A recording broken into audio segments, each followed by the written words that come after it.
cuma mampu bawa 2 Pak, sekitar 22 liter. 20 liter.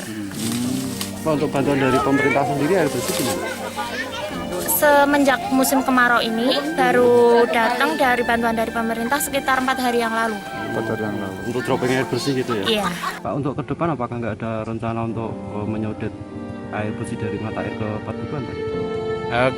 Kalau ada rencana ada, namun Masih jadi terbentur masih ini. terbentur dengan biaya.